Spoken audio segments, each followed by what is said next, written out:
গত 24শে নভেম্বর শেষ নিঃশ্বাস ত্যাগ করেছেন বলিউডের হিম্যান ধর্মেন্দ্র।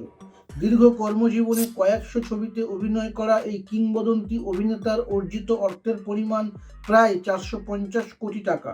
তার সম্পত্তির মধ্যে অন্যতম হল লোনাভলায় 100 একর জমির উপর তৈরি খামার বাড়ি। সেখানে তিনি জীবনের শেষ দিকটা প্রথম স্ত্রী প্রকাশ করের সঙ্গেই কাটিয়েছেন।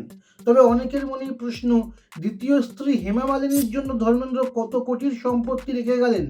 স্বামী স্ত্রী হলেও ধর্মেন্দ্র এবং হেমা মালিনী আলাদা বাড়িতে থাকতেন। হেমা বিভিন্ন সাক্ষাৎকারে বলেছেন, তিনি কখনো অভিনেতাকে তার পূর্ব পরিবার থেকে কেড়ে নিতে চাননি।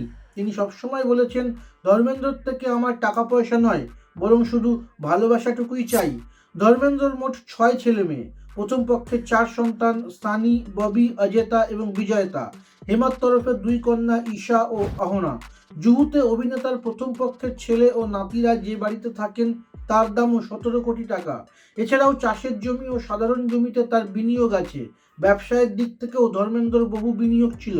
লোনাভলাতে 12 একর জমিতে 30টি কটেজের একটি রিসর্ট ছিল তার। তাছাড়াও হিম্যান ও গরম ধরম ধাবা নামে 2টি রেস্তোরাঁ এবং মেন নামে একটি প্রযোজনা সংস্থাও রয়েছে। এই মহান অভিনেতার জীবন নিয়ে আপনারা যদি আরও কিছু জানতে চান তবে কমেন্ট করুন।